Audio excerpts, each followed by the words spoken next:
সম্প্রতি ফেসবুকে একটি ছবি শেয়ার করে বলা হচ্ছে নিহত শিশু রামিসার বাবাকে ১০ লক্ষ টাকার চেক দিলেন জামাতের আমির। বিভিন্ন ভুয়া ফেসবুক অ্যাকাউন্ট থেকে এরকম দাবি করা হয়েছে, তবে বিষয়টি সম্পূর্ণ ভুয়া ও বানোয়াট। ফ্যাক্ট ওয়াচ অনুসন্ধানে দেখা যাচ্ছে অন্য একটি ছবিকে এডিট করে শফিকুর রহমানের মুখ ও টাকার চেক বসানো হয়েছে। বিস্তারিত রুমানা আক্তারের রিপোর্টে। সম্প্রতি ফেসবুকে একটি ছবি শেয়ার করে বলা হচ্ছে নিহত শিশু রামিসার বাবাকে ১০ লক্ষ টাকার চেক দিলেন জামায়াতের আমির।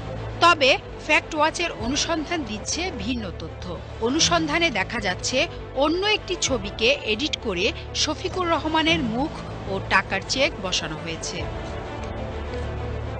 কর্নেল আব্দুল বাতেনের ভেরিফাইড ফেসবুক আইডি থেকে ২০ মে একটি ভিডিও পোস্ট করে ক্যাপশনে বলা হয়, নির্মমভাবে হত্যার শিকার শিশু রামিসার পরিবারের সঙ্গে দেখা করে শোকাহত পরিবারের প্রতি সমবেদনা জানান ঢাকা ১৬ আসনের সংসদ সদস্য কর্নেল আব্দুল বাতেন।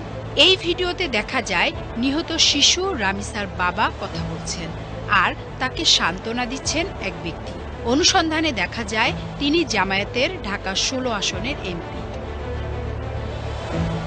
এই ভিডিওতে চেক প্রদানের কোনো দৃশ্য নেই, তবে এই ছবিতে আব্দুল বাতেনের পরনের পাঞ্জাবির সঙ্গে আলোচ্য ছবিতে শফিকুর রহমানের পরনের পাঞ্জাবির সাদৃশ্য রয়েছে।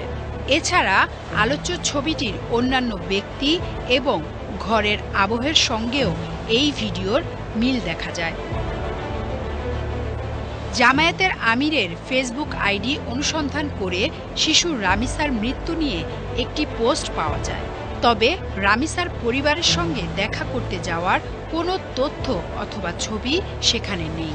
প্রাসঙ্গিক কিওয়ার্ড সার্চে সংবাদ মাধ্যমের প্রতিবেদন থেকে জানা যায় তিনি ২০ মে হজ পালনের উদ্দেশ্যে ঢাকা ছেড়েছেন।